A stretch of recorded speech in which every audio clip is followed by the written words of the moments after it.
For coming, and we appreciate you being here and participating, and this is a great public resource for the state, and we really all love and cherish it. Mr. Chairman, Mr. Cooper, will you please open us in prayer? Yeah, sure. Y'all bow your heads, please. Thank you, dear Lord, for this day, and thank you for allowing us to be here. Please go with us now and guide us as we make some decisions that affect everyone in this state, particularly all the outdoorsmen. And please forgive us our sins. In your name we pray. Amen. Amen.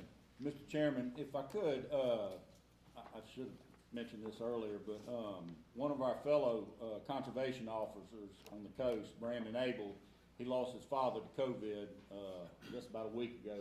Colonel, wasn't it about a week or so ago? That's correct, sir. So I'd like to keep him in our thoughts and prayers, him and his family in our thoughts and prayers. Yeah, thank you. Yeah, and several departments have passed away over this last year, so, yeah. We just lost one of them, I believe Dale Evans just passed away. So very serious. I think Chairman Kincaid is here. Appreciate you being here. He is for the Mississippi House, Chairman of the committee, so we really appreciate you being here. Next item on the agenda is the minutes. Mr. Chairman, I have read the minutes and I move to be approved as read. Okay, Second? we have a motion and a second. Any discussion? All those in favor? Say aye. Any opposed? We have the agenda that has been published and is out. Is there any changes or amendments to the agenda? None. Okay. And first about is Jason Thompson for license sales. Jason's, Oh, Jason, I'm sorry. yeah. Could you introduce yourself? Or? I'm Brian Ferguson. Brian Ferguson, thank you, Brian. Good morning, gentlemen. Some good news. The November report for revenue is up about $60,000 when compared to FY21. Our resident license sales are down less than 2% this year. That's when compared to last month. That's actually better. Last month was around 5% decline. WMA permits are up 4%. Senior exempt license are up 8%. All game apprentice license is up 13%. Non-resident license revenue is up a total of 3%. The all game license up 4%. 7-day all game license are up 20%, and our 3-day all game archery primitive weapon license is up 25%. The permit category is down 1%. Lifetime licenses are down about 10% compared to FY21. WMA app downloads for FY22 is 6,494, 4,742 with iOS users, and 1,752 Android users. 30,346 are set up for auto renewal compared to 25,321 last year. 5,000 more. Yes, sir. That's Really good. License packages are up also, 16,451 sold in FY22 compared to 13,284 last year. Any questions? How did Jason allow you to give a report? It's a positive report. Well, I've helped him with these numbers all year. Yeah. So really, he's been reporting my good news. So those aren't any fudge numbers, you No, did it sir. right, okay. And Jason's at the Appreciate ITS it. board this morning, so. Thank you, Brian. All right.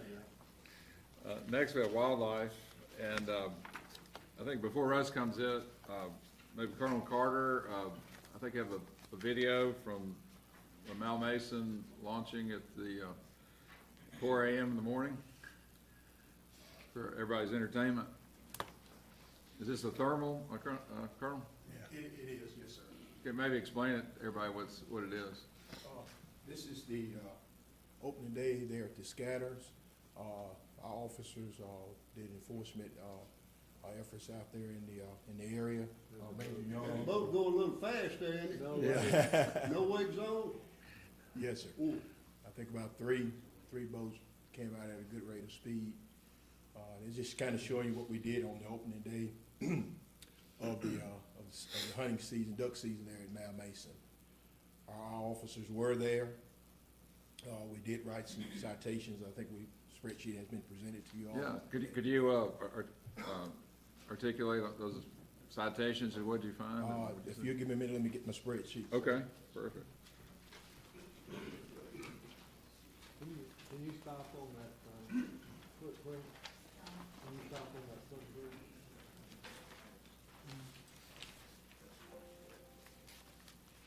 There's somebody abiding by the rule, they see it. Yeah. Yes.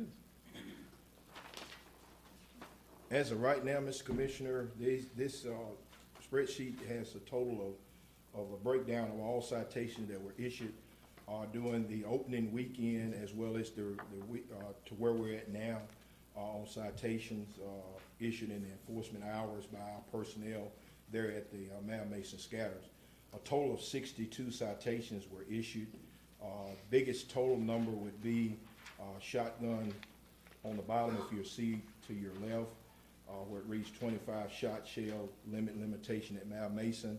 We issued a total of 12 citations, as being the highest number, along with the no federal waterfowl duck stamp. Those were really the top two citations that were issued there at the Scatters on the opening day, and where we're currently at now as we speak.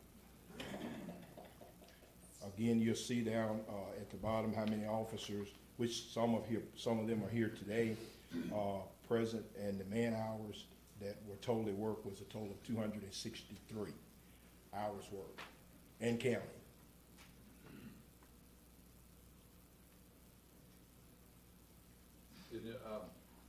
Did anybody have improper shot, like lead shot or anything? Possession of lead shot, yes, sir, we had we had two. An unplugged One on the shotgun. opening day, an unplugged shotgun.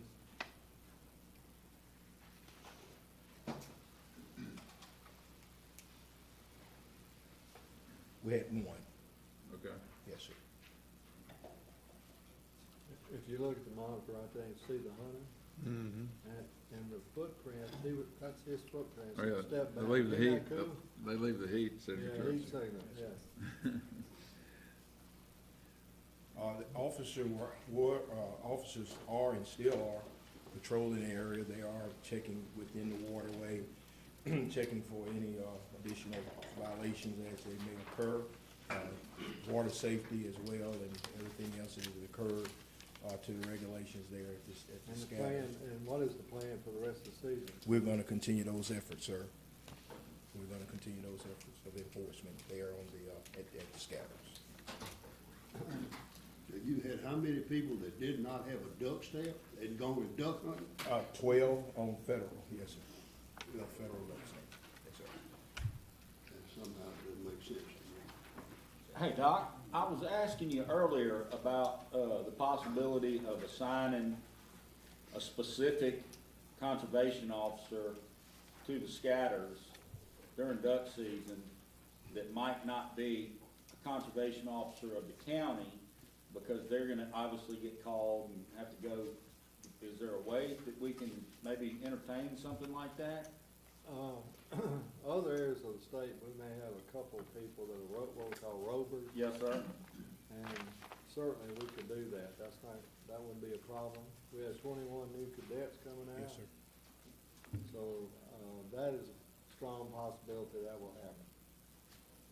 May I add, Commissioner, this past weekend, we pulled other officers from other regions, which was Central, that came and assisted us with the enforcement efforts there this past weekend. So we're rotating it, and wherever the need is at, to give our guys time to patrol other parts of the county, so forth and so on. So yes, sir, we are providing additional resources that's We available. have several officers that were on that rotation in the room, don't we? We do, sir. We have Master Sergeant Tyler Murphy. We have Corporal Barrett Braswell. Barrett is from LaFleur County. Mr. Murphy, he is from Carroll County, but very knowledgeable of that area. Very, very knowledgeable of the area. And also Major Young, who oversees the North Region. Major Young was there at opening day, along with the guys. So if y'all got any questions for them, they'll be glad to answer anything you may have. Did we have any issues? I actually do. I'm sorry, Scott. I was gonna say, did we have any issues that opening weekend or anything with people on the line or hunting on the line, or any issues like that at all? During the opening day, sir, it was not. Everybody basically was way outside of the buffer zone that's been proposed, but we did not encounter anybody on that area. even on each side, the Yeah. public side as well as the private side. Lynn, you have a question? Yeah, I was gonna ask, I don't know if we need to ask the major or the actual conservation officer that's in the county that patrols that area. How is it on an enforcement? What would you do if you were up here making a rule on that? How would you enforce it? Just have steady presence of conservation officers, or, cause it's pretty ambiguous, and I know it can get tough, and I want the truth. I think all the commissioners would want the truth too. Well, for the previous 2 years, Commissioner, we've had no issues within the 100-yard boundary. No citations have been written within the 100 yards, correct me if I'm wrong, Braswell Murphy. What we've witnessed thus far is no issues within the 100-yard boundary that has occurred in our presence. And as you can see, with 263 working man hours thus far, Yes. we've been out there routinely. We're going to continue to do that the rest of the season. We haven't missed a beat thus far, but as what's occurred in our presence, there's been no issues within the 100 yards, not at all. Well, it sounds like, Doc, we need presence there. There you go. To ensure. We're gonna do it. All right, Major? Yes, sir. And how's your presence, are you there, at the launching ramp, or do you have people out there in plain clothes, sort of undercover, or both? Yes, sir. Well, we haven't had plain clothes out there to this point, but that's in the works, Okay. Commissioner. And so, you know, we've worked it both essentially from the ramp, whatever needs to be dictated at the time. The drone footage with the FLIR proved very valuable opening morning. MIS along with us, Kevin White with MIS flew that. The FLIR capabilities really helped us and showed that it was a monitoring to ensure that no one was near the 100-yard boundary that morning. So, launching at 4 AM, is not supposed to launch till 4 AM? Yes, sir, that's right. And how's that work? Well, we had a few people, sir, that pointed us to the FLIR that got away from us. We didn't want to jeopardize officer safety opening morning. But we're going to have to tighten up on that. We're going to, but it's worked out safely thus far. How early before 4 AM were they? Commissioners, the majority of them, they was leaving about 4 Okay. AM. The problem was the wake zone. Yeah. Yeah. Which now, if you look on the chart, there was, you know, we did issue, because that one was on, the video was opening day. And if you look on the chart, we did issue 3 citations for the wake zone. And I think it was the first 3 vessels that left out that morning, was the ones that was breaking the wake zone. Mhm. So the drone followed them to where they were, you knew which ones they were, and Yeah, yes. that's a great use of the drone. Yeah, no doubt. Can't hide from the heat, sir. So did they debate, did they argue that they wasn't them or anything, or? No, sir, we, the majority of them, you know, couldn't help but to admit, you know, the first thing, you know, was just, you know, ask them, you know, what place they was in whenever they left. And, just because, you know, we knew that, you know, especially the first 3 boats, you know, if you, you know, could tell by the video was, you know, the main 3 that was, pretty much, you know, speeding out. And they knew that law enforcement presence was there, and they still did it? No, sir, not that morning. Oh. They didn't know that we was there, Oh, okay. yes. We launched from off-site, Oh. Commissioner, so that the element of surprise would be on our side. And the Can drone, y'all- Can y'all like give me a call when y'all kind of come to around my hunting camp? 'Cause I'm not supposed to know that you're not there. the drone was up on station and kind of watching, but they didn't know you were there. No. I got you, okay. That's great. I mean, but it's good, because those probably were the ones, or they probably had other violations in the past, and probably would be violators in the future, or just of etiquette like that, you know? I'm not saying they're bad. What was the age of those folks on random? I would say twenties, thirties Yeah. is, about the, the average age, hunters that we have out there. Some a little younger, some a little older, but, about twenties, thirties, probably on average. I think my son slept at that boat ramp before, Probably did. you I know. think a lot of people have, it's good. Slept in the scatters at one time.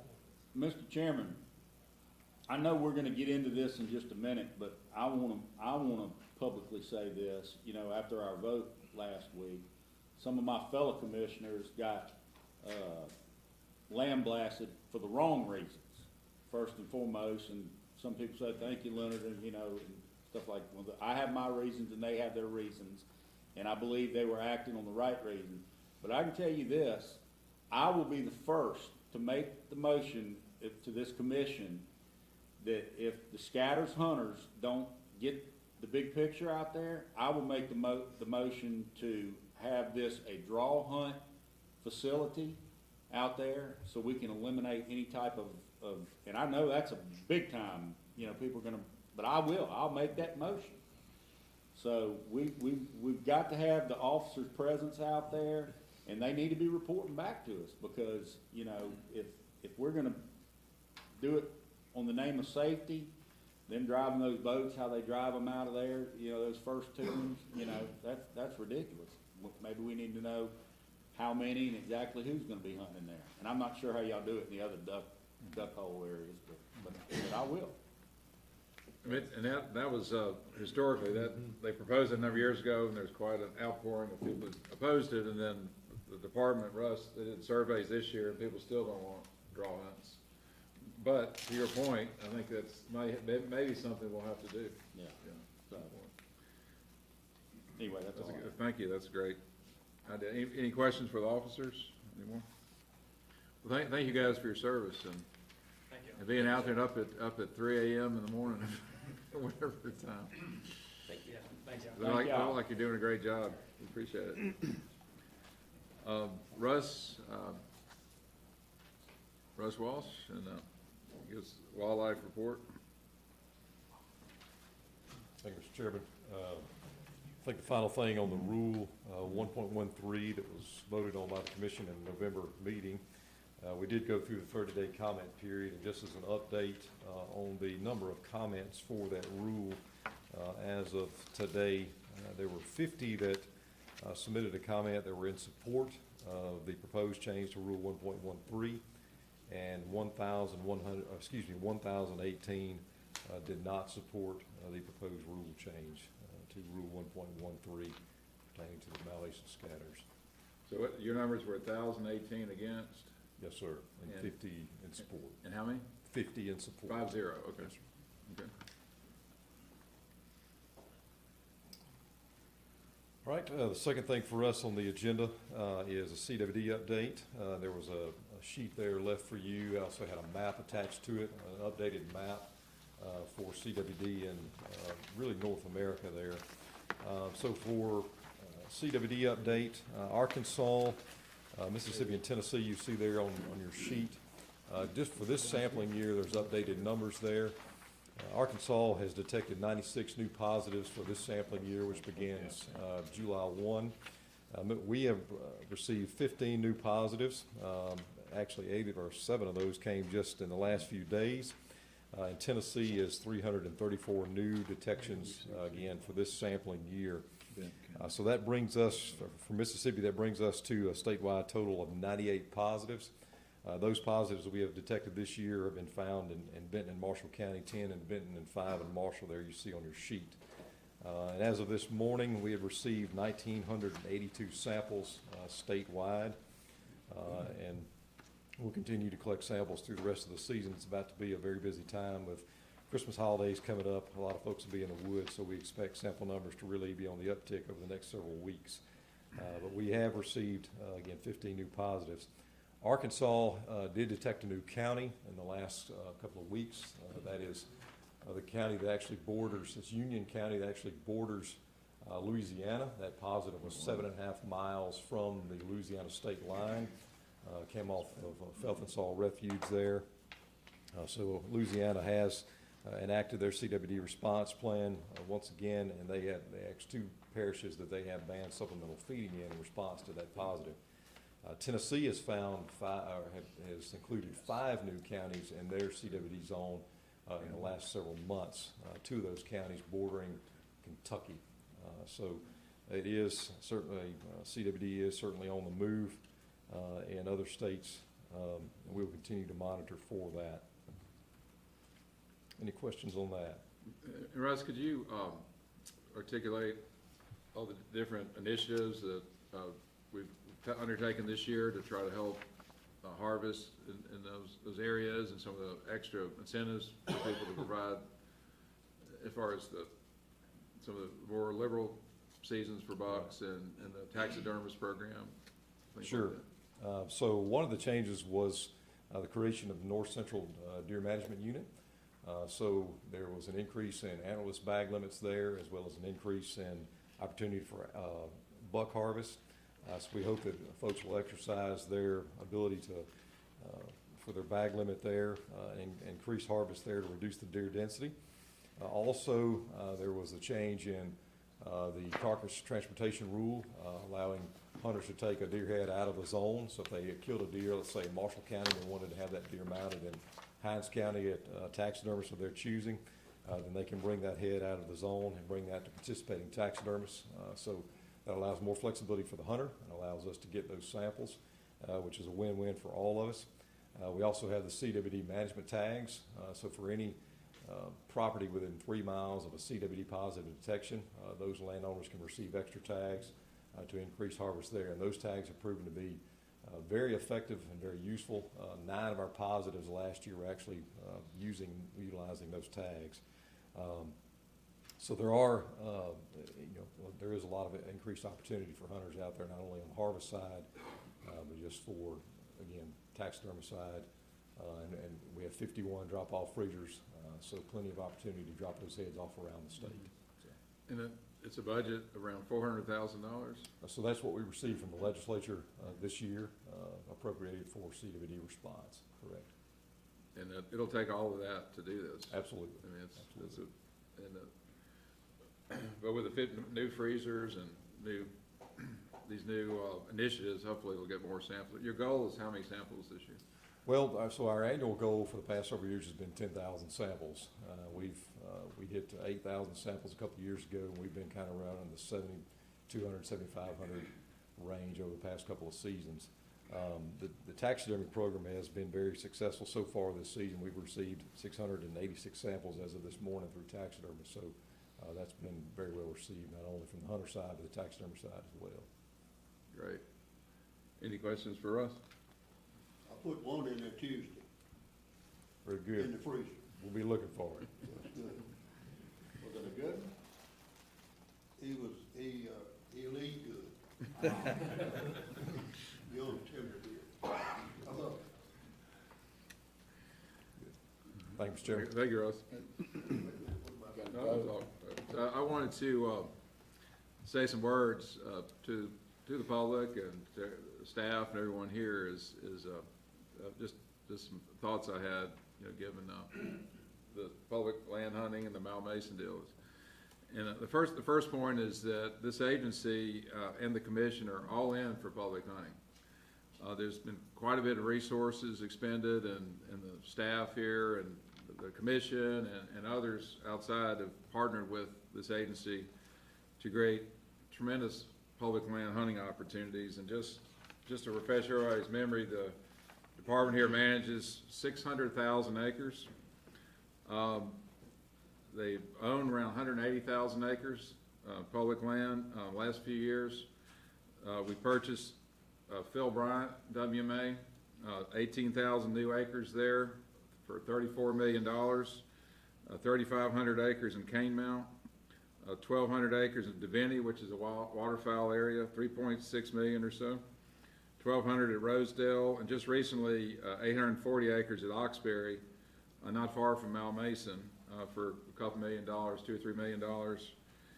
In addition to state parks, about 20,000 acres. In addition, we have the U.S. Wildlife Refuges, which I don't know what that number is, Sam, do you know? Not exactly, but it'd be close to 1 million counting. A million US Forest acres? Service, Yeah, 1 million acres, and US National Forest would be, we're counting down.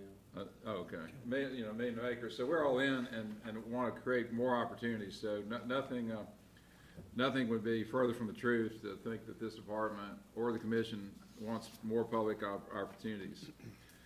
Secondly, on this issue, I want to thank everyone that made comments publicly. I think they're excellent comments, and I was very, I think all of us read them, and I was so impressed. A lot of good points, a lot of great ideas.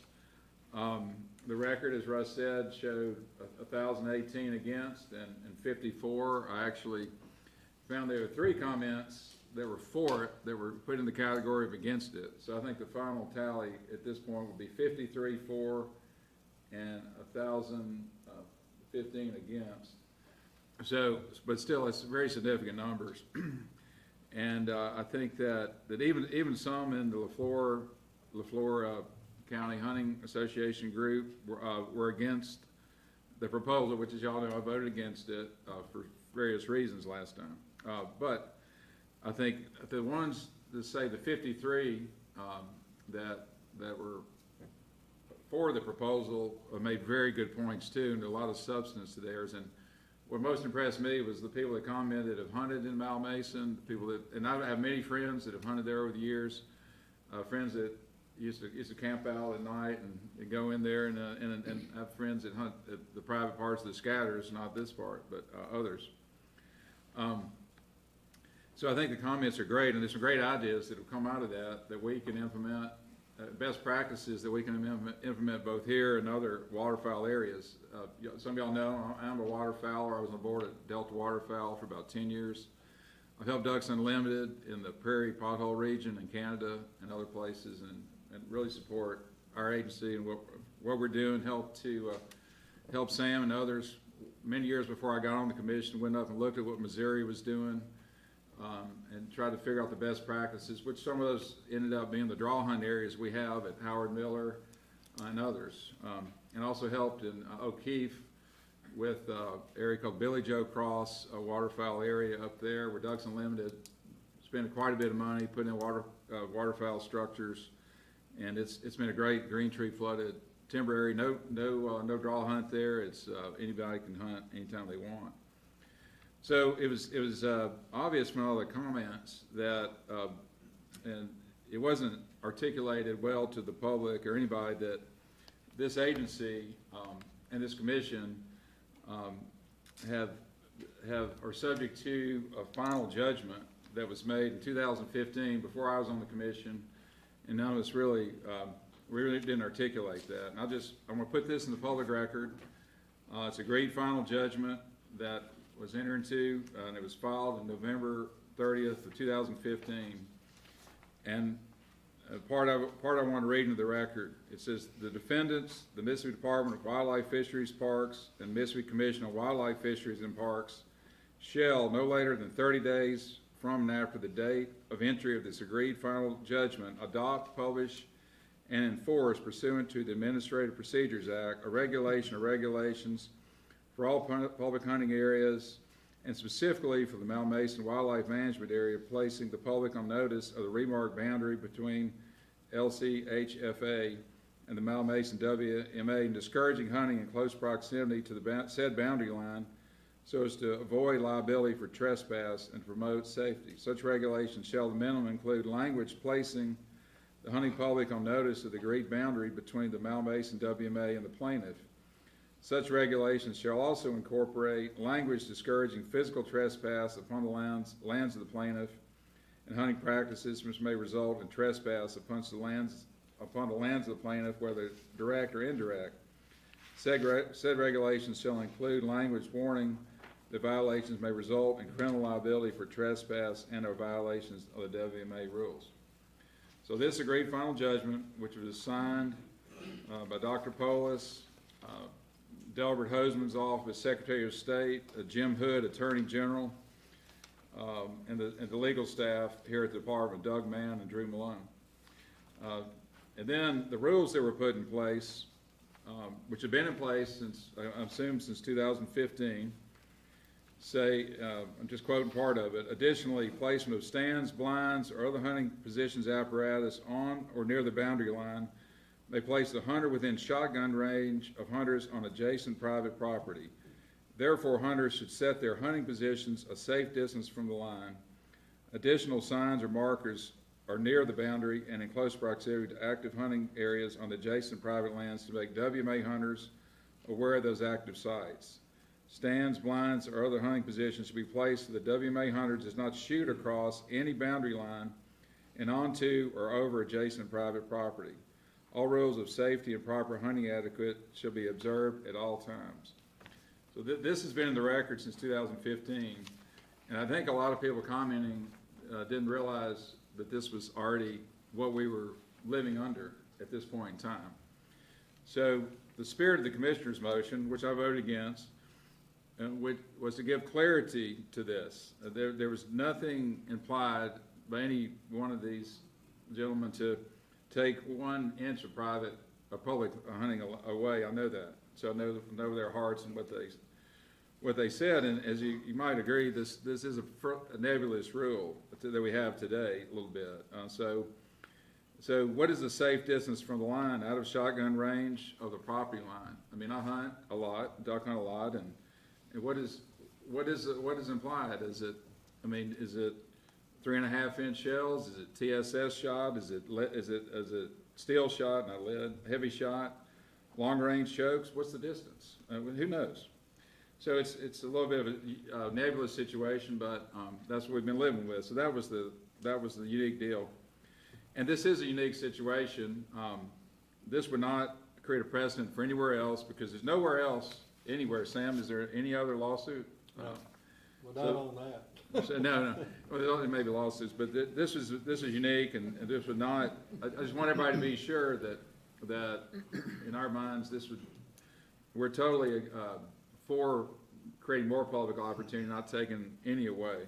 So this would not be a precedent. So I think if I was a public commenter and I had the facts, and I didn't know all the facts, I would have said the same thing that 1,000 of these folks said. So I don't blame anybody for saying what they said.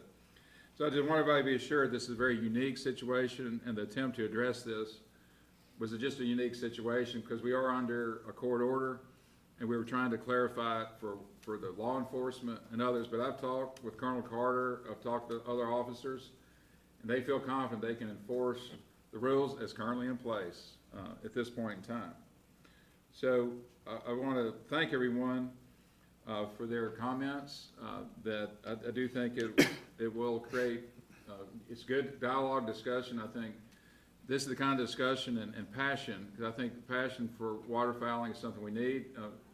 Mississippi is, as we've addressed, and we're trying to address the fact that the waterfowl migration is not what it has been some years. We hope it'll be better this year. But with the climate the way it is and other factors and the amount of water on the landscape, we're going to have some ups and downs. And so we want to create better, safe public opportunities and more public opportunities, and hope everyone will enjoy the sport of it, of which I certainly do. So with that, any other commissioners want to add to that? I'll say this, Billy. In light of the comments we've received the past 30 days and the many phone calls we've had, and also what we've heard here today, because I made the motion 30 days ago, I would like to now withdraw the proposed rule change with the understanding that our officers continue to patrol that area very heavily and stay up there and live up there until the end of the season and go from there. Okay, we have a motion to withdraw the motion. I'll second that motion. And seconded by Mr. Cosser. Any further discussion? All those in favor, aye? Aye. Any opposed by the same sign? Okay, the motion withdrawn. Thank you. All right, any other thing on wildlife?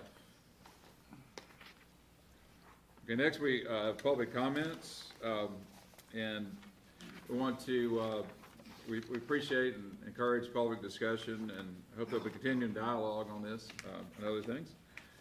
I do want to, we want to limit it to 5 minutes, and our counsel, Drew Malone, will be the gong man, and Just for everybody's sake of time, we want to limit the comments to 5 minutes. I think we have 3 commenters that are on the record at this point.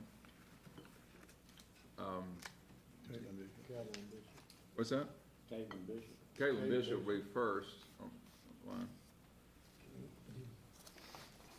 And Caitlin, introduce yourself and where you're from. And Good morning, guys. I live in Olive Branch, but I hunt Mount Mason. There are a few things I want to comment on. The first one being safety for the public side. This pushes us hunters closer together, pushes us out, and it brings us on top of each other, neighboring, and that becomes dangerous for us. Anybody that is in an unsafe situation, being on the private side or on the public side, will remove themselves if they feel unsafe. Next thing I want to touch on is if a boundary is to be put in place, it needs to be effective for both.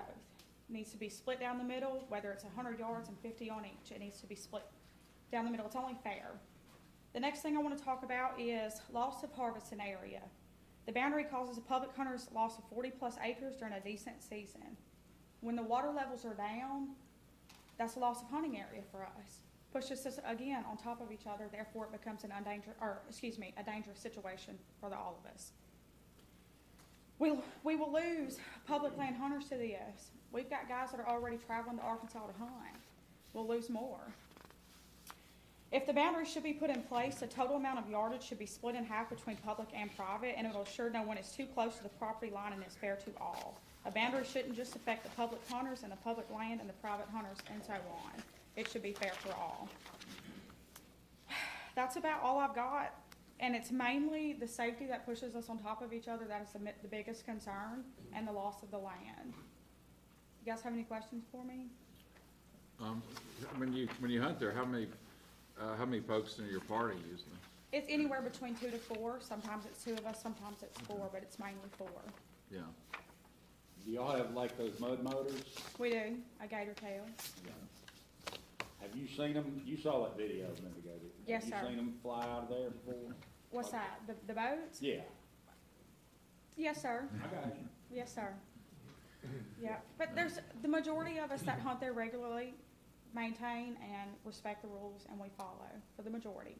I can't speak for all, especially the guys that come out of town. Yeah. And your point about pushing hunters together, that was one of the things I was concerned about when we first had the motion last month. That's a great point. But since as you know, the motion's been withdrawn, so there's no more borders gonna be implemented right now beyond what's been in place since 2015, so. Yes, sir, and I appreciate that. I do have a map, if you guys would like to take a look, of a few things that are marked of where some holes are that we hunt and what it'll take from us. It doesn't affect our spots, but it does put a boundary between the public and the private, which will cause us to have to move. Yeah, some of the comments said that the 100-yard deal would take away some of the better hunting spots on the It public will, side. yes, sir, it will. Yeah. Which is So if good. you see, so the inside of this box is what we will lose. Can I bring it to you? Sure, you bring it. Okay. So, Can I approach the seat too? absolutely. So this is marked out 100 yards from each posted sign. And these are some of our holes, or our better holes. Here's the launch, this is where we come down, you know, some of it is touched by when we So where are the better access. holes? Oh. Right here. Oh, you're Which touching is- there. Yeah. What is So it's north and touched. south? What hole is that? We're not. I'm not gonna, Oh, okay, I just wondered what hole No, it no, was. we'll let you talk a minute, then you can use Okay. them out. Yeah, probably do it separately, yeah. yeah, so this is theirs, What's north and this south? is ours. Okay. So I've got several copies. Yeah. Which is This north? is the launch. This is north, and I see. this is the private, Okay, and I this see is the that. public, yeah. Okay, I see where the boat launch is. I got So if you leave a copy for the public record, would be great. Yes, I've got several. I'll Okay, do. thank But yes, sir, the inside, this will push us out. That's right. Thank you. We appreciate you. Absolutely. Is that all I can do for you guys? No, we appreciate it. Hope you have some great hunting this year. Hope so. It's been good. I do have to say, those drones took a few of our birds from us. Thank y'all. It may scare up some too, now. No, we didn't do that. Maybe they can scout for you. Thank you. Roger Easley, you want to come up? Thank you. And Roger, thank you for your providing us with copies of the lawsuit. And you pretty much took my talk here today too. Basically, as y'all all know, that there is a lawsuit, I mean, there's a judgment and an agreement that this will be enforced. So I'm gonna kind of take my, first off, talking about safety. Let me find my, let's see here. I know that there hasn't been a accident yet, but I know of some close calls, so it is a safety issue. And to the officer's point, on this past Sunday, there were 60-plus vehicles up there. And there were 3 game wardens at the landing. But there were people hunting within 25 yards of that sign that I left y'all a copy of, 25 yards from it, and that's not a guess, that's with a rangefinder. And the game wardens evidently don't have a boat, so they were sitting on the bank on the landing that is 3/4 of a mile from where the activity is. So, and it was December the 5th. I have a video on my phone that I'm willing to show you that it's the same spot, same place that it happens. Caitlin's map here, the holes that she's got marked here, I have ranged every one of them with a rangefinder, and the holes that she's talking about are not affected. They're beyond the 100-yard buffer. So I don't know, basically, it is along our north line. The state big hole is 300 and some odd yards from the line. Up in this northwest corner of the property is over 100 yards. I don't think she said anything about it being it affected anything. What it did is it affected the other hunters that need to move up there and crowd them. Crowd into our line, that's the whole point of why in the lawsuit that we were awarded that was to keep them from encroaching on us, to keep pushing in on us. No, it was the other way. They were pushed it towards the other side, not the Yeah. west, the east. Any questions? I mean, like I said, Chairman Munger pretty much took my talk. Didn't mean to do that. I thought we ought to, all the facts should be out there. Was it accurate what I said? It's accurate. It's accurate. It is. It's Who was the judge in 2015? I can't remember. Probably signed the order, didn't it? This is Jimmy Chandler. He is the president of Lepore County Hunting and Fishing. Yeah, I couldn't read it. I couldn't read it either. What county, was it Chancery Court Oh, yes. in LaFleur District? But you know, in my opinion, the buffer zone, if you want to call it a buffer zone, was put in place in 2015. That's when the verbiage was there, that's when the signs were erected, that's when the signs were bought and purchased and put up there. And it just hadn't been enforced, and it couldn't be enforced. And my question now would be to the law enforcement people, if they're gonna enforce it, how are they gonna enforce it? When that person is up there 25 yards from that property line, what do I do? Who do I call?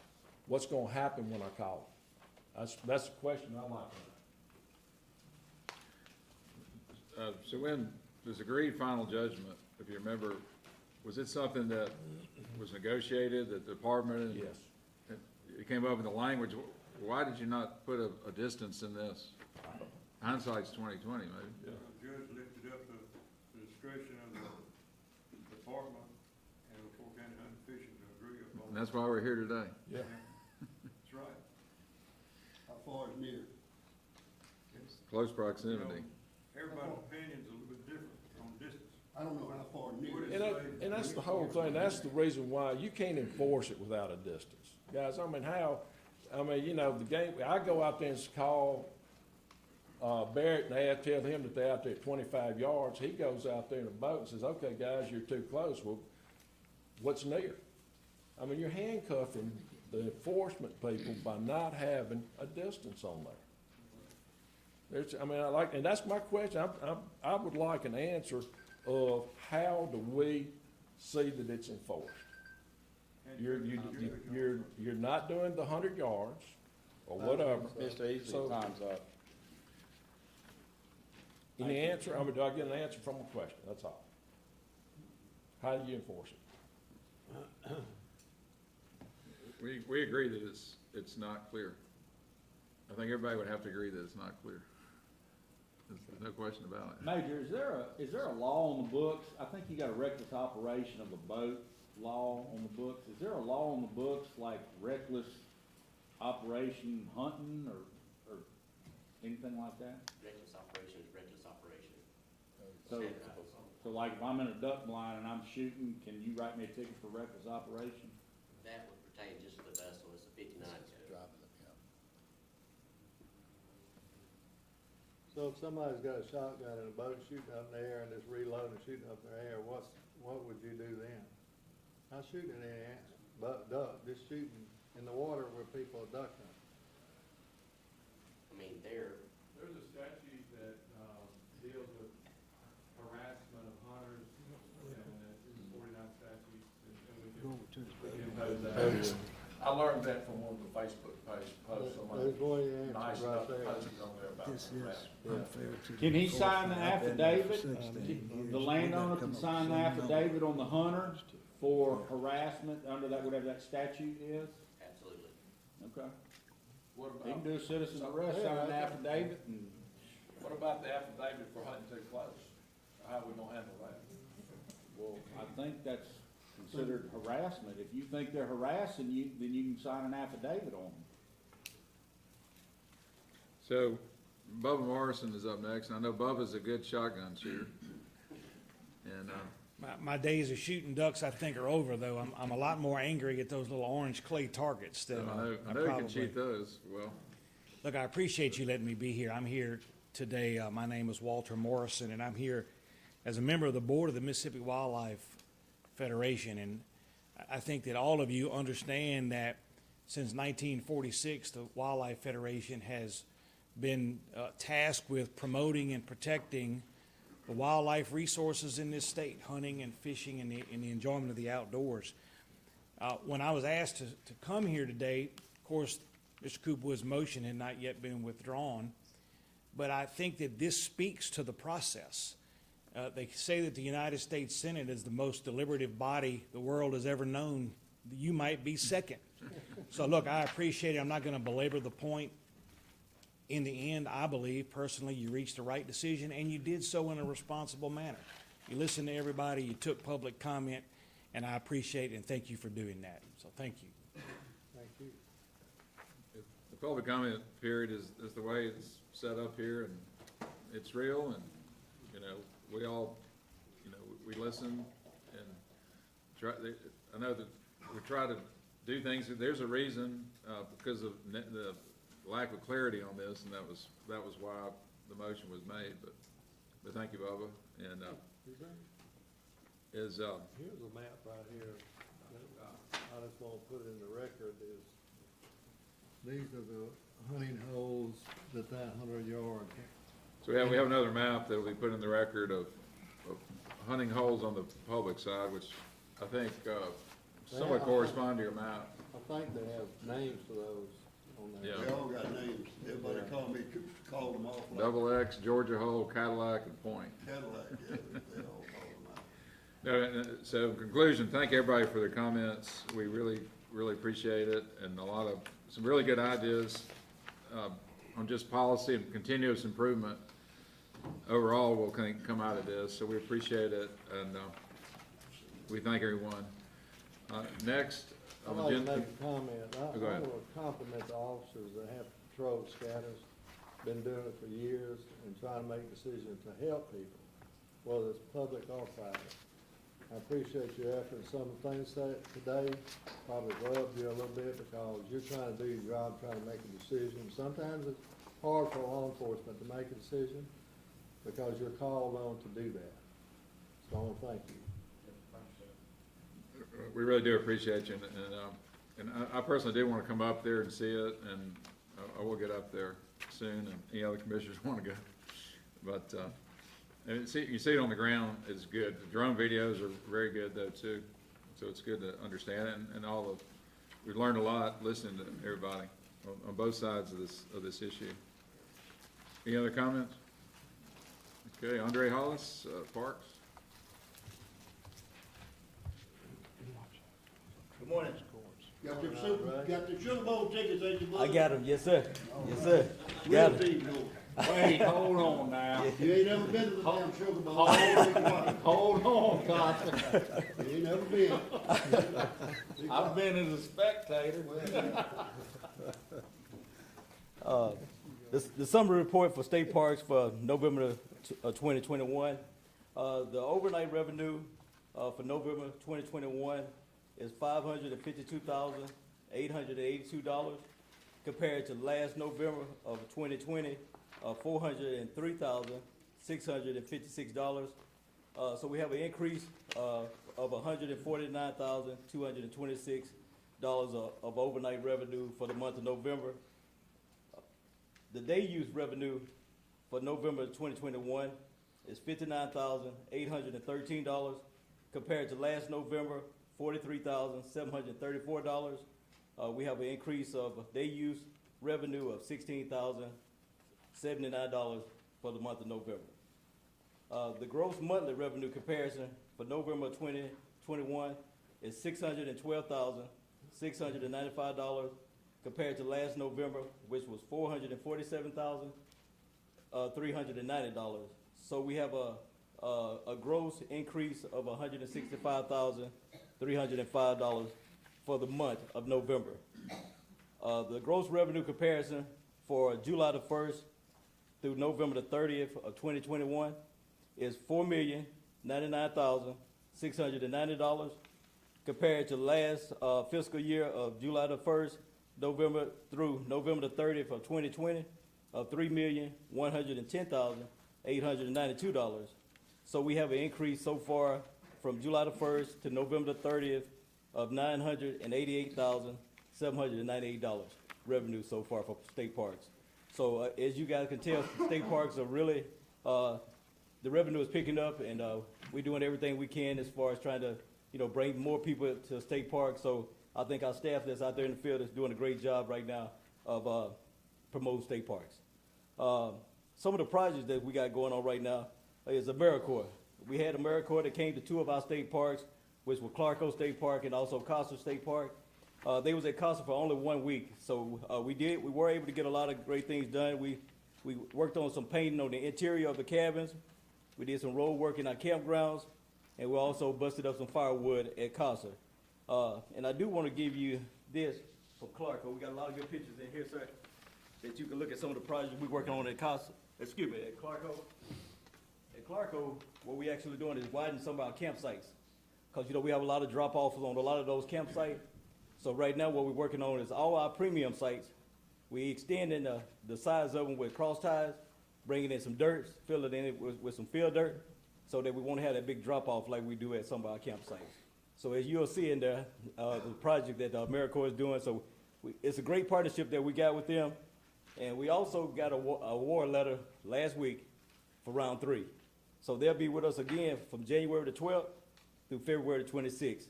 And we got 3 parks in mind that we're gonna do some more work at. So we're excited about the partnership with them, and we hope we can keep that going. So right now with limited staff, they're able to help us do a lot of projects that we wouldn't be able to get done otherwise. So, and one more thing I just want to brag on Tishomingo and Clarko. They won first prize in the Christmas parade on floats. So we are partnering with our communities too, and just trying to let them know that state parks is out there for them, and you want the community to come support state parks. Any questions, guys? What about the Yellowbush County Board of Supervisors? Were they there when Clarko was there? Yes, sir. I mean, when AmeriCorps was there? Yes, sir, they was there the whole week. And actually, we plan on February the 1st through February 15th. They'll be going back up to Costa. And I talked with Casey already. He already said that he'll bring his staff back out there and all the equipment. President Board of Supervisors. Yes, sir, he's We president. met with up there. Yes, sir, Well, they had the equipment there and helped out. the whole week. Yes, sir. And like I said, the road work that you will see, I got some pictures of the road work. Without them bringing that equipment, we wouldn't have been able to do it. It really needs. Yes, sir. And he already done volunteered to bring some covers in there, and also bringing some more gravel for us and helping us any way we can. So we're really appreciative of him. And what about the capital expenditures on updating? Cabins? Yes, sir. We actually met with on cabin 8 and 12. Right now, we're still hoping that everything can go into effect. Start working on it in February. So we met with him, and we got a few tweaks that he had to go back and kind of work on. So like I say, but that still shouldn't slow us down for starting in February. And that's, what park is that? That's at Roosevelt. Yes, sir. Right. And that's cabin 8 and 12. So we excited about getting those projects, started. Great. Any other questions? Thanks, Andre. Thank you, sir. Appreciate it. All right, Museum of Natural Science, Charles Knight.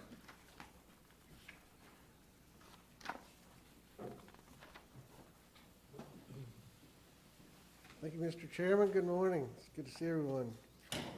In your binder, I provided an updated budget. The first page is the actual numbers, and then the following 2 pages is the same information presented graphically. For the month of November, sales revenue was up about 33% above last year, but you can see we're still running below 2019 pre-COVID. If you look at the cumulative numbers for 2021 calendar year so far, we're about 40% higher than we were last year.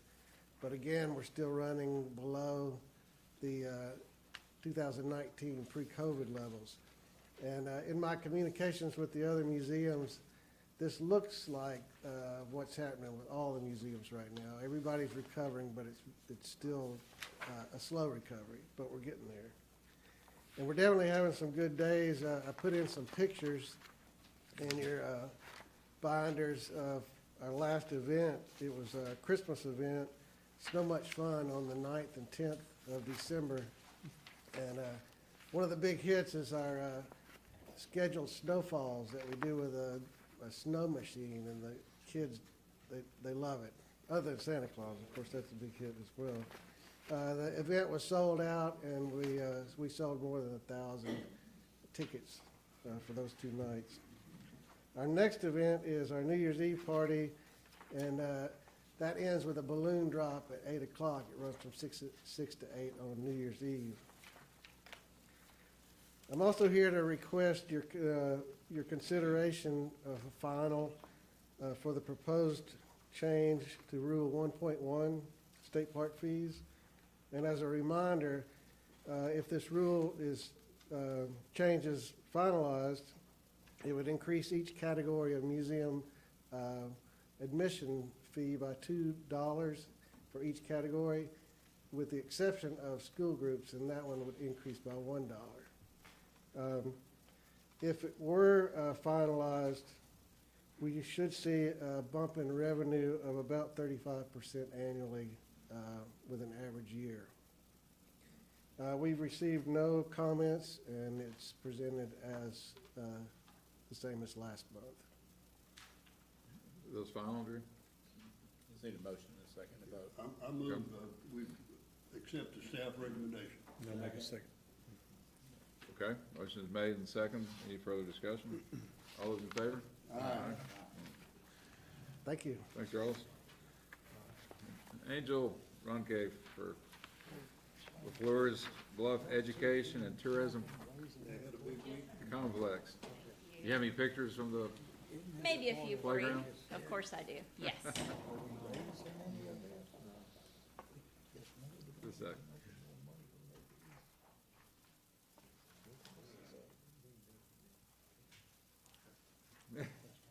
Sorry, Angel. You're good.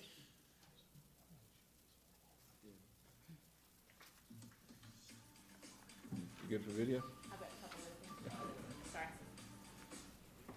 All right. Good morning, Chairman, Commissioners, Dr. Polis. In your binders, I provided you with some photos of the VIP breakfast and our playground opening last week. Also, I've included some talking points and a press release for you. So if you get some frequently asked questions, hours of operation, there's a bunch of talking points. If you have any additional questions from those, let me know. Obviously, last Monday, we got some crazy rain, so we had to delay the landscaping. So that actually occurred this week. So the site's looking really great this week and looking complete. In this first week, so literally a week ago right now, we have had 4,000 visitors to this playground. Friday on the grand opening day, in the rain, we had 1,000 visitors. So people are loving it. So I would like to thank all of the agency staff for helping me bring this project to fruition. I mean, it really took a ton of staff to help me. And I'd like to specifically thank Jennifer's team, Josh and Jennifer and Blythe, for just capturing this special day for our agency. And probably driving them crazy, creating videos and getting interviews of kids, and they're just amazing. So with that, we're going to share a video kind of just to show you what last Thursday was, if you were not with us.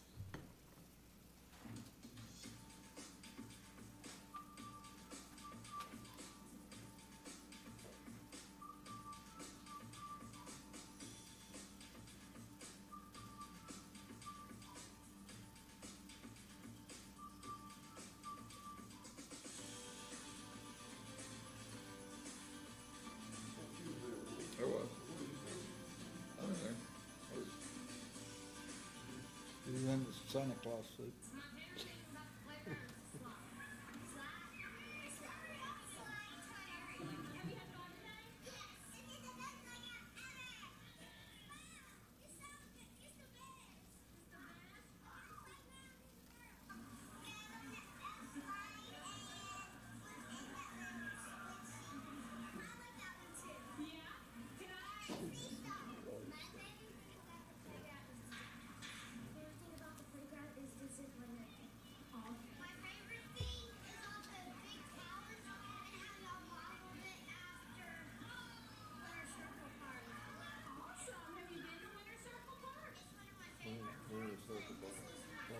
I'm glad they opened it to take on some of that.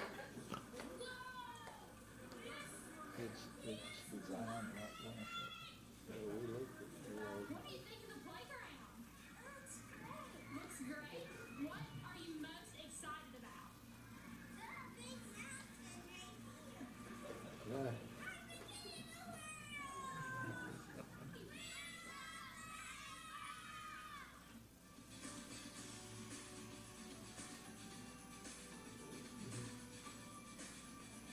Andrew, you have your slide picture in here?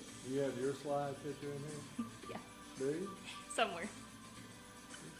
Are we gonna see it?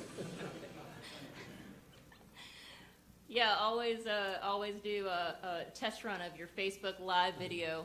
I had a great slide down the slide, landed straight on my back, so it was fun. But we didn't show that today. But thank you all so much. And I think the best part of it is so many of our agency's children were there, and so a lot of the kids in these videos and pictures, our agencies, it's our family, so it's great. So the next thing I'd like to share with what's coming soon. So what's next? So John, if you can pull up one of those. So we did our bids, Tuesday afternoon. We finished the ribbon cutting. We started our bids at 2 o'clock on Thursday, and so we're on to the next thing. So we have Spotter's Adventure Trail. And this will take you on an adventure. It will connect the two museums, so the Children's Museum to the Museum of Natural Science. And it's going to be this interactive kind of outdoor exhibit experience that will connect families to literacy and conservation and health and wellness. And it'll give a safe place for people to walk back and forth between the two museums. And the other thing that's coming, we have the Den, which will be our outdoor amphitheater.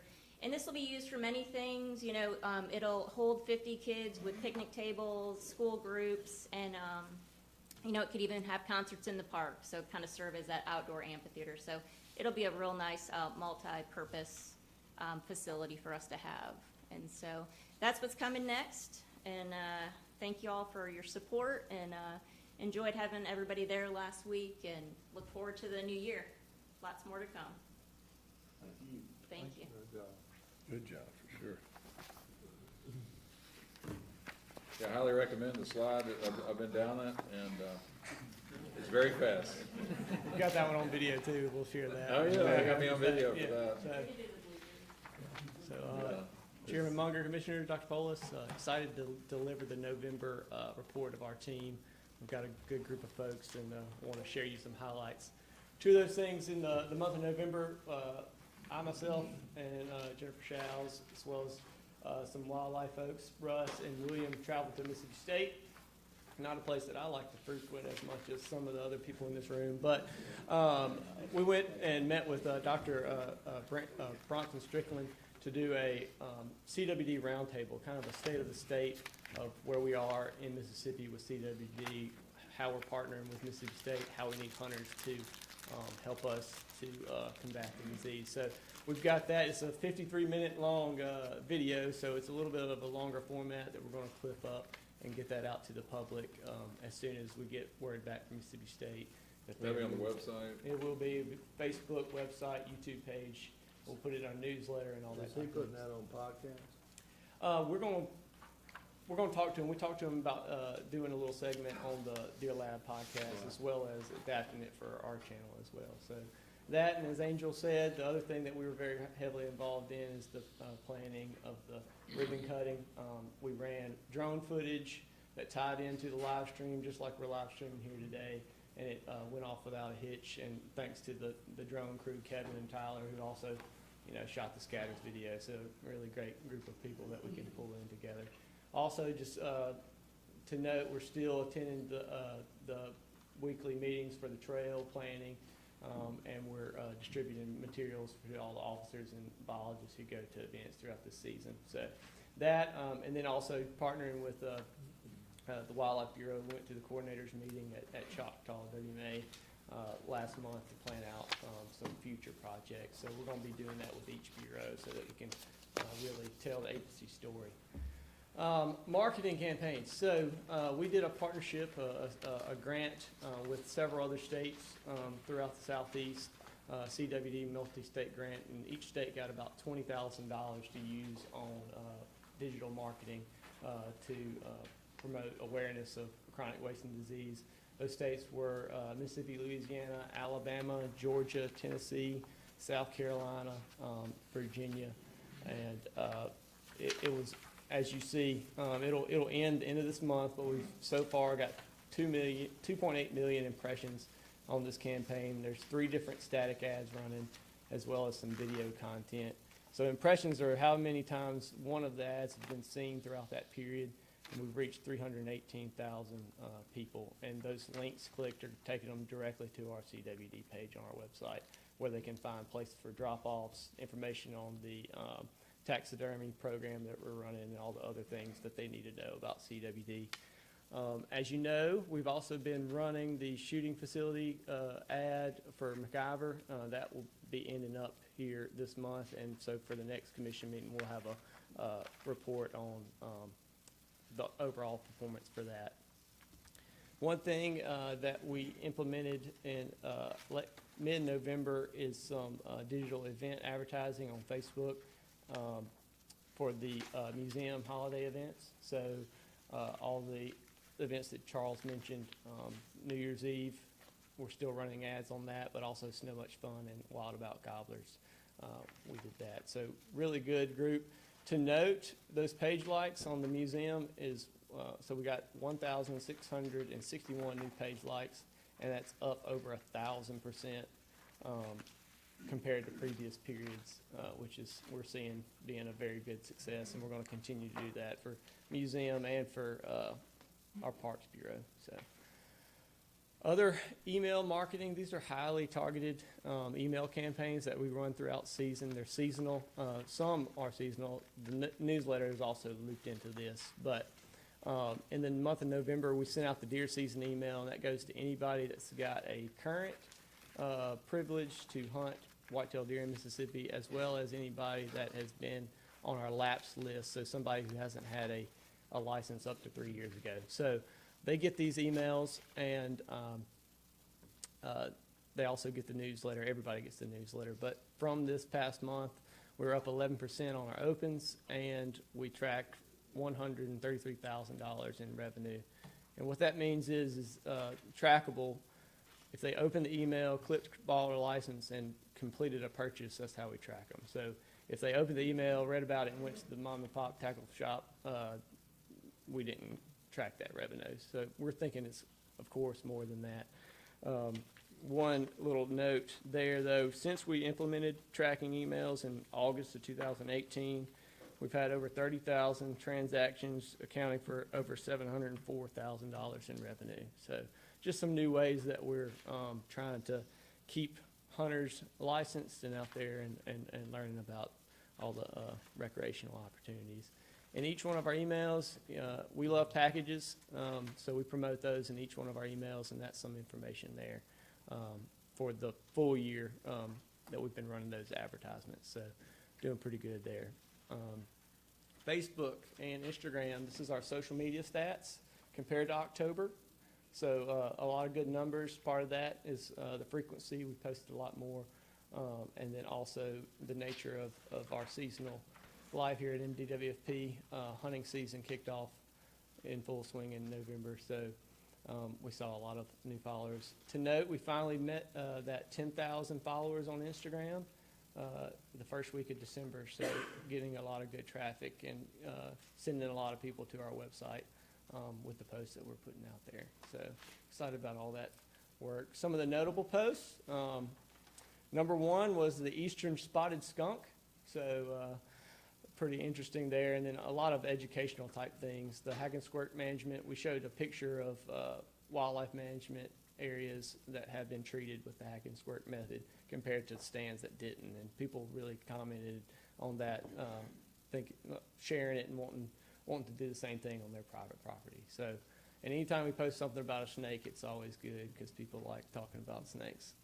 So, and then, of course, our state park Instagram is up and running. We're growing that month by month. We also, as you know, we've got a new staff photographer, Blythe, and we sent her all over the state. And luckily, we're able to capture some of our state parks in peak fall colors. So we'll go through some of the places that she went this past month. So, of course, we were at the playground. It seemed like every morning or every afternoon we were over there capturing footage and photos to help promote that park. Here's Trey State Park. She had a little, what do we say, a 4-point step out on her while she was driving down one of the park roads, and she got some photos there. Tom Bigby, fall colors, boat ramps. We got J.P. Coleman, Tishomingo, beautiful fall colors. She also traveled to Davini with some wildlife as they were doing waterfowl surveys with the drones. Got some a massive group of specks flying off of a unit there. So and showing some other habitat management. And then also traveled to Holmes County State Park to stock some bluegills with the fisheries crew. And then our events at the Natural Science Museum. So a lot of good things. You'll see these across our website, in our magazine. The January, February issue of the magazine has a lot of our own in-house photography in it. So we're excited about having her on the team. So, but that's all I got. If y'all got any questions, I'd be glad to answer. Thank you. Yeah. Thank you.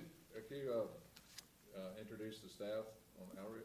Yeah, so Jennifer Shaw's behind the camera today, running the Facebook Live. She's our social media manager and she wears a lot of different hats also. Jennifer, of course, is our awesome director. Myself, I'm over marketing and communications. And then we got Blythe Summer. She's in the back there. She's the photographer. Scooter, of course, y'all know him behind the camera with Mississippi Outdoors TV. And downstairs we've got David Bean. He's the editor of the magazine. Matt Goss is our graphic designer. And got a good word that our other Mississippi Outdoors TV guy is going to be back in December. He's been fighting a long battle of COVID and recovery, and he'll be back. Rusty will be back this month. So we're excited. Yeah, so finally. So we'll get the full team back. So with that, anything else? Good job. Thank y'all. Great job. Appreciate it. All right, Colonel Carter, law enforcement update.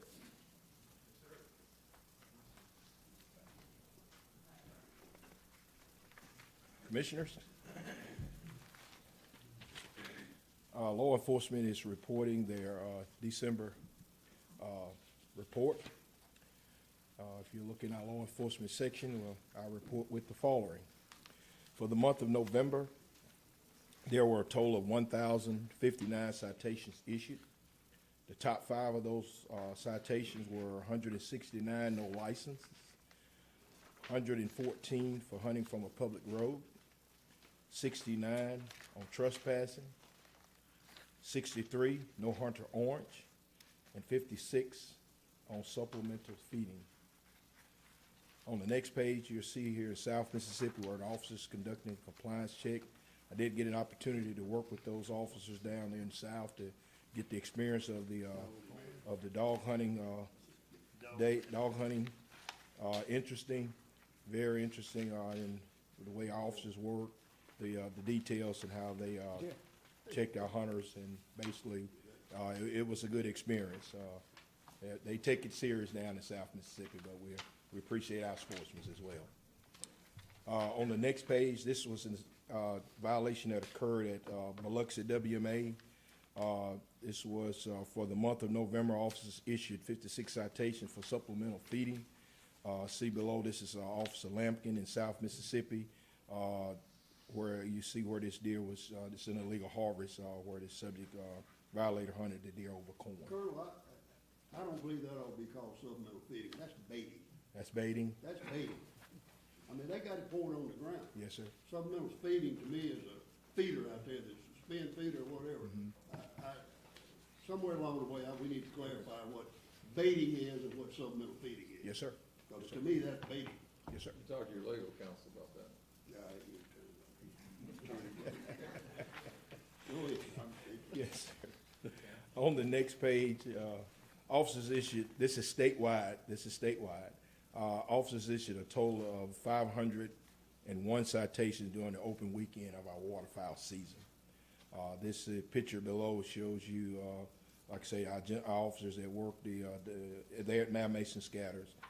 Details will focus on private land, state WMAs, National Wildlife Refuges, over 5,013 waterfowl and deer hunters our officers encountered during that period. Next slide shows a picture of Lieutenant Lee Harvey doing a compliance check, checking a couple of deer hunters during the opening weekend of deer season. On our next picture is going to be our cadets. They were in week 7 of their training. This is the firearms photos that you're looking at. Officers did an excellent job. We're still holding at 21 cadets. They're going strong. They're doing real good. They are now in week 8 of their training. They will be finishing up here in January, and those that are non-sworn will be getting ready to go to Malota there at Pearl to do their 10 weeks training there. So everything is moving good at the academy. Good. Yes, sir. 21. Yes, sir. Still holding at 21. Yes, sir. The next page shows you officers assisting with the MSSP qualifier at Turcotte. There were roughly about 1,000 kids are involved in the shooting sport program. And after I called today, I got a report from Jad there over at Turcotte. And the top shooter was a Brandon Warner from East Rankin Academy. His total score was 94. He shot 94.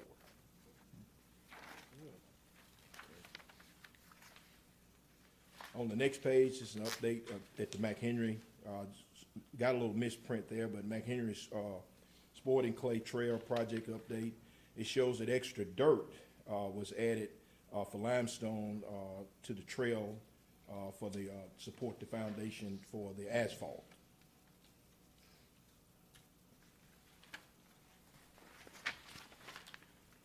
Our next page shows us our shooting range report. Shooting range for customer counts as of November the 8th through December the 5th, 2021. McIver had 557 customers. Turcotte had a total of 1,108. And McHenry had a total of 714 customers.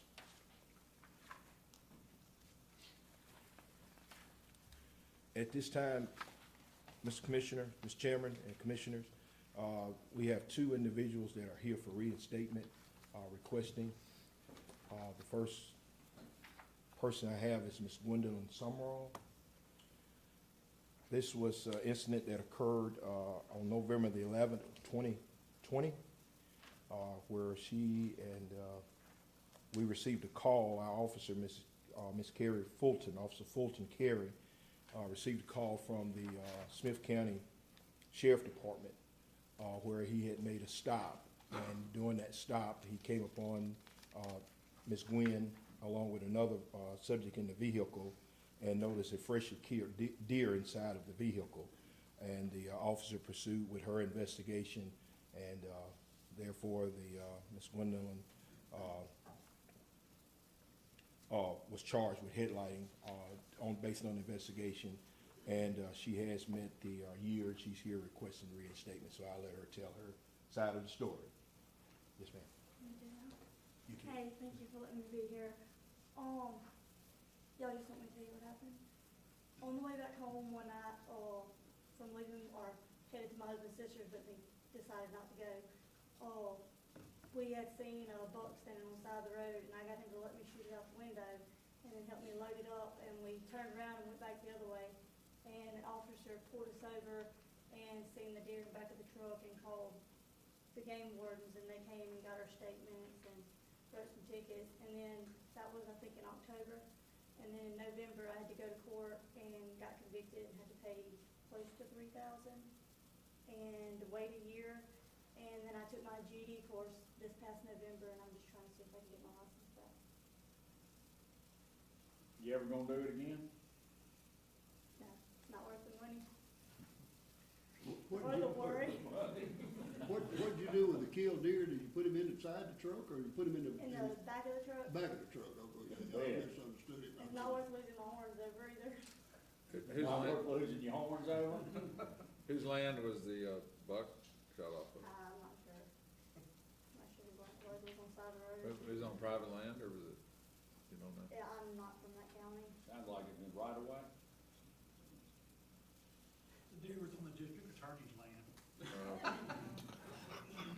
That was a bad choice. Well, what'd you learn from all this?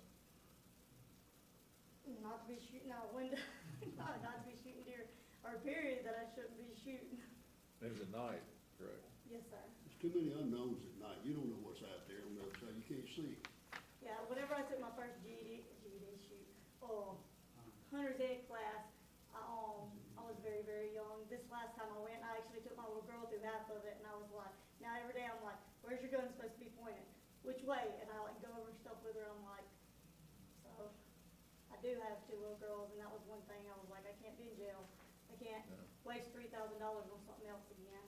I make a motion to reinstate the license. Wait a second, one more point I want to make was, they have different classes of violations, and the reason why spotlighting is at night is they have as a higher level of violations because there's a safety issue. And what if you've been walking out there with your little girls, and somebody shot at that deer, missed it, and hit one of your little girls? So that's at night. You don't know. How far do you think of? What kind of gun do you shoot? 22. I was just over 22. Well, a 22 bullet can go a mile. It can go a long way. And you just don't know what can happen. So that's the point. That's the reason for the law and why it's such it's a serious violation because it's a safety issue. So, okay, go ahead, Larry, talk. I make the motion. I'll To reinstate. I'll second that motion. Okay. Any further discussion? All those in favor? Aye. Thank you for coming. First female I've had in the 7.5 years I've been on the commission, so. Sounds like she's a pretty good shot. We don't want to see you again. You will. You will not. Thank you. Thank you.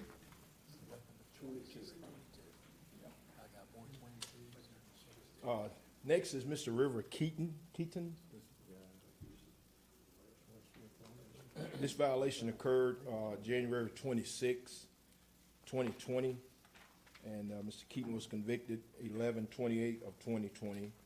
This incident occurred in Kemper County, where he was, where officers made a case actually through a Snapchat based on a tip that they had received. So I'll let Mr. Keaton tell the rest of the story. Why don't you come to the microphone so the public can hear this too? Just get in front of the mic. There you go. All right, so me and my 4 friends, we were riding around one night, and after that, we got back to my buddy's house who was driving, and it was at his house. As we pulled up, we in his yard, we parked and everything. As we parked, we saw a deer out in his yard. So he was driving, he turned up, he left his headlights on. He went inside and grabbed a gun and shot it. After he shot it, the deer was still standing up, and my 2 other buddies went and tried to like kick it down. And one of my buddies videoed it, and I wasn't even in the video. I didn't even touch the deer. I didn't shoot the deer. I didn't even turn the headlights on or anything. So Is this the video that they showed him choking the deer? yeah, it was So my other they video. were trying to kill it by choking it. Yeah, after my they other shot it. my other buddy did that. Is this the same group? They caught on fire? This is when Yeah. when he was dressing the deer the next day, caught the deer and himself on fire? Yeah, yes. Where were you in the, I mean, you I were was I was just there. I was just watching it all. well, I you, mean, I was, if you were with them, yes, sir. I was at the wrong place, wrong time. That's what I learned from this. Obviously, You try and stop them? I did. I just didn't even say nothing. I mean, I knew I wouldn't stop them anyway. I mean, I knew what they were doing. Peer pressure is a hard thing, you know? Yes, sir. To be able to stand up. But I hope you feel like you learned something from this. Oh yeah, yes, sir. We all make mistakes. And we've all been in situations where friends were doing something maybe that you didn't quite think was right. So maybe next time, either leave or speak up, or both. Yeah, I should have I left. said this at the last, I think your buddy who came before us last month, about posting those videos of cruelty to the deer and stuff like that. Our biggest enemy is the animal rights activists. And all you do is just give them fuel when you post stuff like that on TV. Because they are coming after our hunting, and you're doing nothing but helping them when you post stuff like that. Yes, They sir. are our biggest enemy. Yes, sir. Colonel, what do you recommend? Yes, sir, I recommend we'll go ahead on real estate. Yes, sir. He's met all the requirements. Okay? I'll make a motion. Have a motion? I'll second it. Motion made and seconded. All those in favor? Aye. Any opposed? Don't wanna see you again, Thank you. not down here, somewhere else. Well, any other business coming forward? Mr. Chairman, I need to ask for Billy's rules or Robert's rules of order to add, something to the agenda real quick. Okay, so, So whose rules do we follow? well, this, Billy's. we'll add Billy's rule of order. I think we'll follow Billy. All those, do you wanna make a motion to, I'd like to make a motion. one of our, well, I'll make a motion for Sam, Sam Bass. Second, I'll second. All right, motion's made Okay, we'd by the like mayor to- and seconded by. We'd like to Mr. Cooper. recognize three promotions. One to, a major. I don't know if she's in here. So we'll go here, sir. And one to, it's a major already to lead Central Region at Turcotte. And one to be pinned today to be our Lieutenant Colonel of Law Enforcement.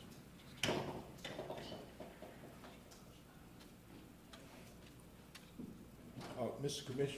Commissioners, I am proud to introduce our Lieutenant Colonel, Assistant Chief of Law Enforcement, Major Scotty Jones. Come forward, sir. Good for you, Scott.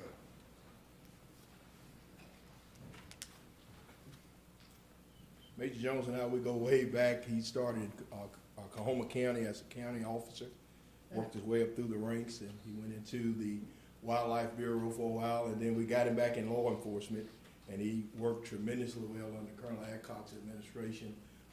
What you all see with the range reports and the work that's done, he made it all happen. So there's more I can go on and on about it, but we're proud to call him today and introduce him today as our Colonel, Assistant Chief of Law Enforcement.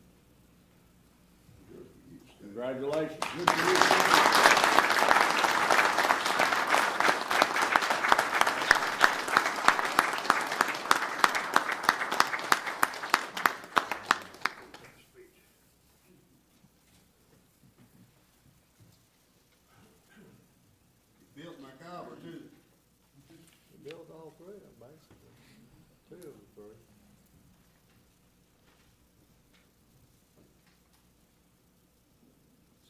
to say much, but when he says it, you know it. Oh, I thought we were getting a speech. I'll say a little bit. Goodbye.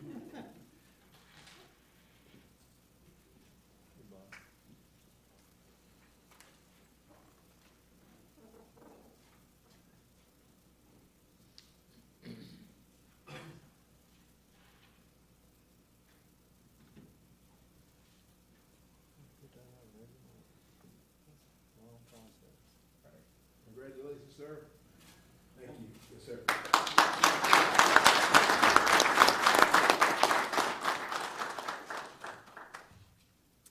No, for those that you don't know me, Commissioner Bent and Commissioner Rhodes, I've been with the agency 23 years. This is something I've always wanted to do. From the time I was little, wear the green and the gray. To be a part of law enforcement. I've been lucky in my career to work through all aspects of this agency. From starting out in law enforcement, to moving to wildlife, working with wildlife, developing WMAs, public hunting, as we talked before, Muscadine Farm, Sky Lake, the infrastructure on those areas, supervising those Delta WMAs and officers, building those relationships with those guys out in the field, and then moving here to Jackson as a captain and basically starting the shooting range program, doing infrastructure and construction on McHenry shooting range down south, moving on and doing the MacGyver shooting range up north, implementing those programs, the MSSP program, developing that, as Colonel Carter spoke before, over 1,000 kids involved in that, recruiting kids to do what we love, to shoot and be a part of hopefully transitioning them into a hunting role. And being able to move out to the central region as a major, building those relationships with those supervisors and those captains and the officers in the field that you see behind me. It's meant a lot. Not only that, but building relationships within this agency with every aspect from accounting to MIS to property, parks, all of you have gotten me here to where I am today. And I thank you for that. Thank you, Dr. Foles. Well, congratulations.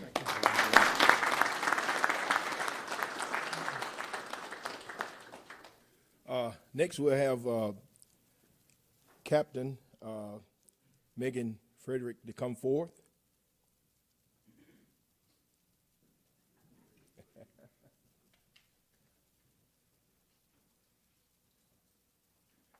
Captain Frederick, her and I, we also go way back. She was in fisheries. We're all from the Delta. She's Oklahoma County, LaFleur County. We worked a lot with her supervisor, Gary Lucas, at the time. Not to bring that up, but she has also moved up through the ranks, also at the museum, the work she's done over there, and what she's doing now with hunter education, and now also she's overseeing our boater education. And I'm proud to introduce her today as our major of the educational program. So, ladies and gentlemen, now to be Penn Major is Major Megan Frederick.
Ma'am?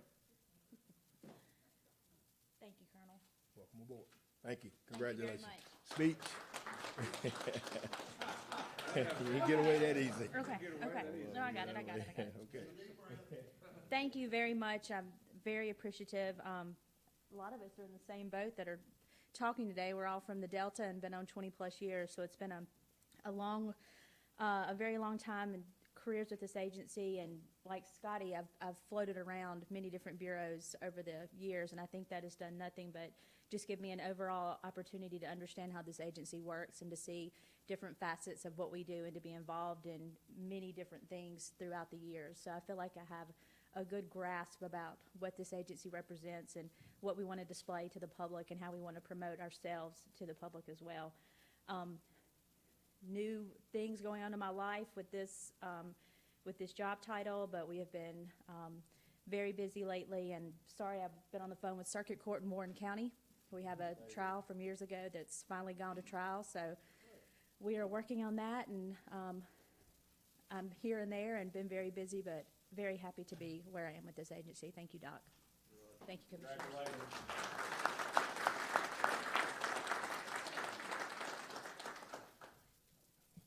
Save the best for last. Major Reed, come forward. Of course, he still will continue to hold the rank as major, but he's now going to be the newly regional administrator for the central region here in the headquarters area out at Turcotte. So, ladies and gentlemen, I'd like to present to you all our regional administrator for Central is Major Chris Reed.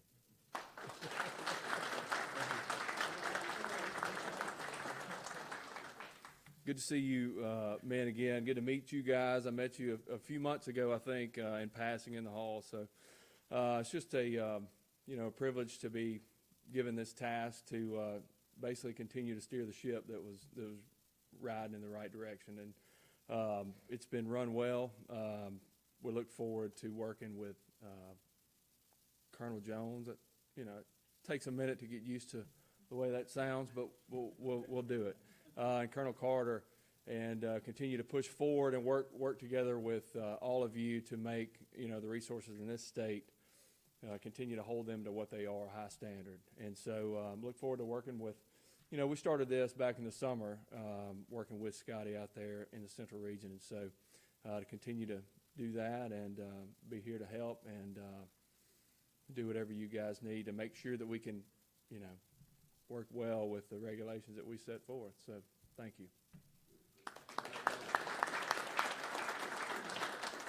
I forgot to give a little history on Major Reed. He's also from the Delta, worked in Bolivar County. It's a Delta connection today, sir.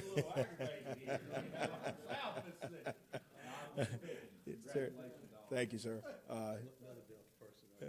And Chris, Major Reed, rather, he also started out in Bolivar County, was a great officer over there, did a lot of work, made a lot of BUI cases over on that Mississippi River, had the opportunity to he worked under my leadership as my time as a manager, rather, the district manager of District 3 back in the day, and he moved up through the ranks, and he became our senior TAC officer and trained a lot of cadets. And what you see behind us here, some of the officers, is an example of what he's brought forth to this agency. So he's done a fine job in his efforts in training at Makota, and we are grateful for him. Thank you. Any other questions? Thank you, sir. Thank you. We'll continue with our Delta theme. Our next commission meeting is in Cleveland, Mississippi. Scheduled 1 p.m. at the Lyric Hotel. And so all those that from the Delta that are online listening want to come talk about hunting the Mississippi River, the great debate between what's public and private and all kind of good issues. We'll be glad to discuss. But hopefully that's been resolved, but we'll see. Any need for executive session? There is. So there's a need for executive session. I need a motion to close the meeting to determine the need for executive session. Motion. All right, motion made and second. All in favor? Aye. This motion, go ahead. The meeting will now be closed so that the commission can determine the need for executive session. Would everyone please leave the room?